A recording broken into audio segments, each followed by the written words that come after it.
Everything starts with Kate, a woman right in the middle of divorcing her husband, Everett. The two of them are trying their best to keep things calm and drama-free, especially because they don't want to ruin Christmas or mess with the kids' happy memories. Years ago, Kate gave up her dream of becoming an architect so she could move with Everett to the small town where he grew up. While he built his medical career, Kate devoted herself to raising their kids and running their home. But over time, the love between them faded, the distance grew, and eventually it became clear that things weren't fixable. After 9 months of living apart, they finally decided to make the divorce official. Even though they're both trying to keep things quiet, the town is so small that nothing really stays private. Kate plans to move back to Boston after Christmas and return to architecture. The thought of telling the kids stresses her out. She hasn't said a word to them yet. On top of that, with help from her best friend April, she's decided to sell the house to cover the costs of her new life. Kate greets her daughter, Sina, who's back from Oxford with her fiancé, Nell. They've come home for Christmas. At the welcome lunch, Nell casually mentions she is excited to see Everett. The comment totally blindsides Kate. She had no idea. What makes it worse is that apparently everyone else knew about this meetup except her. Kate had believed Everett trusted her enough to tell her during their last conversation. Shaken, Kate goes to find Everett and demand an explanation for not telling her. He apologizes and says he just couldn't find the right moment. After a tense beat, Kate pulls herself together and they manage to talk calmly. They'd agreed a long time ago to use safe words when they got angry. Later, one of the neighbors checks in on Kate since she's also heard about Everett's new relationship. Kate pretends she doesn't care even when the neighbor shows her the woman's social media page. Kate loves making handmade, recycled Christmas decorations, and she even makes the gifts herself. As usual, she makes a list of supplies she needs and takes the kids to Everett's parents' store, hoping to find materials. What she absolutely does not expect is to run into Everett and his new fiancée, Tess. Feeling shocked and awkward, Kate tries to slip out before they notice her, but Tess, with this almost childlike excitement, happily calls out to her. Kate tries to keep it together and just wishes the uncomfortable moment would end quickly, but right then, the kids walk into the store. Sensing the tension, Everett uses the moment to introduce Tess to them. For Kate, the whole scene is painful, a sudden reminder that her old life is already moving on, even though Christmas decorations are trying to make everything look normal. After that encounter, Kate can't help herself. She starts stalking Tess's social media. She tries to hide it from the kids, but it's obvious to them that seeing their dad's fiancé has upset her.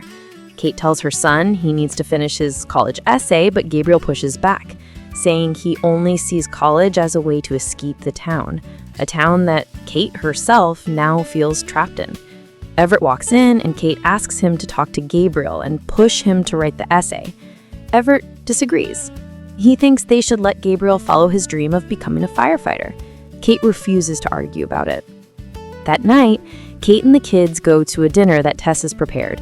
She and Everett have decided it's time to slowly normalize their new family dynamic.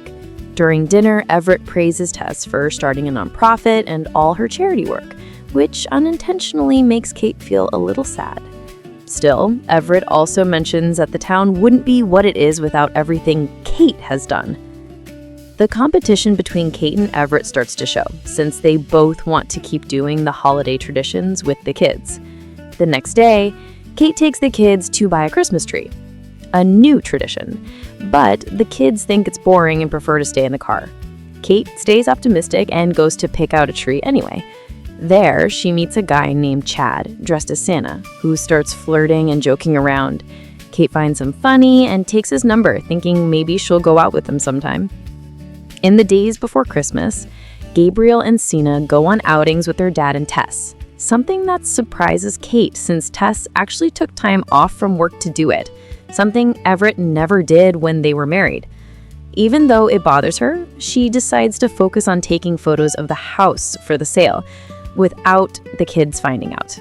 When Everett introduces a new tradition of going skiing, she gets angry and argues with him. Not wanting to fall behind, she invites Chad to join her, which makes Everett a little jealous. Kate and Everett end up sharing a sled because Kate loses hers. They get into an accident, and Everett saves her, which definitely makes Tess jealous. Everett's new girlfriend tells Kate, without even hesitating, exactly how she feels about everything. Kate tries to calm her down and explains that it's just part of Everett's job. The same reason their own marriage fell apart in the first place, because Everett never had time for anything, not even important occasions. He was always working. Chad also has a talk with Everett, and Everett tells him in his own way what came between him and Kate. Kate feels like she's losing her kids a little more every day since Tess keeps introducing them to new things and winning their attention. Everett's dad, trying to keep Kate from feeling worthless, promises to help her win the annual gingerbread house competition. Kate enters with Chad, and Everett teams up with Tess. During the competition, Everett goes up to Kate and apologizes for not being a good husband, for being a workaholic, and never helping around the house. His words hit her hard. But everything falls apart when he says he wants to be better now that he'll probably start building a new life with Tess and her family, and he thanks Kate for showing him the errors of his ways. When Kate wins the competition, she can't hold her feelings back anymore. She shouts that she always thought her purpose was to make the world greener through architecture. But now she realizes her big accomplishment was teaching her ex-husband to be a better dad and a better partner for his next family. Hurt and frustrated, she announces she's moving to Boston because she finally has a chance to return to her career. The kids are anything but happy, especially because it means selling the only home they've ever known. The next morning, Kate apologizes for not being honest with them. She tells the kids she won't force them to follow her Christmas traditions anymore. They can celebrate however they want. But she still insists that Gabriel needs to go to college and see what the world has to offer. Because although she doesn't say it directly, her biggest fear is that her kids will stay in town like she did and let their dreams go. Christmas Eve arrives, and Kate goes with Chad to Tess's Christmas party. In the middle of everything, Everett gives a toast in Kate's honor. He says, genuinely, that he's happy she's back on track and chasing her dreams again. He adds that if he could turn back time, he would have done so many things differently because Kate truly deserved better. His sudden nostalgic honesty really shakes her. Then it's time for gifts. Tess gives Kate a pair of gorgeous heels, and Kate gives Tess a warm knit scarf. When it's Everett's turn, he gets his dream grill from Kate, something he has always wanted. Then he hands Kate his gift, a little unsure, a handmade perfume with a scent he created just for her. It means a lot to Kate. When Tess opens her gift, a pair of headphones from Everett, she can't hide her disappointment.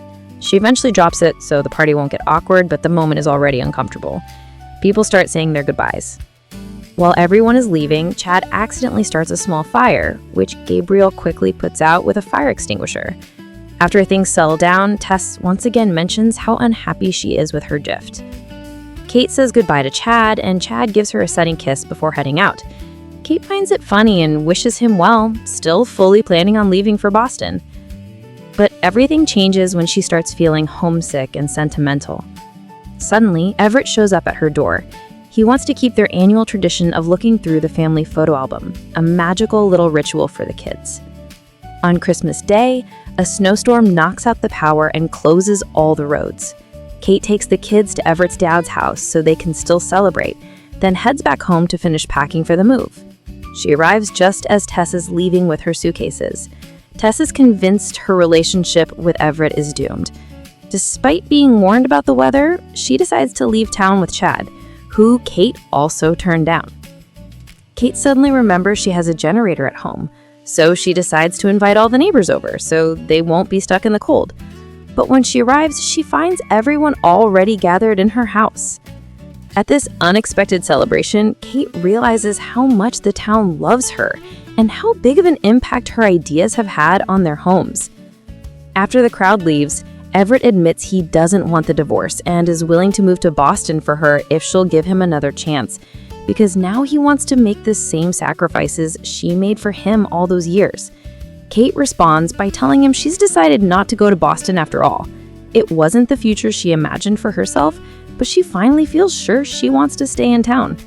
And she also promises she won't let Gabriel follow her own path and dreams. 1 year later, Kate has opened her own sustainability and eco-design firm right in town. Now she's the one who's always busy with work, and Everett is the one waiting for her to come home. And that's how the story ends.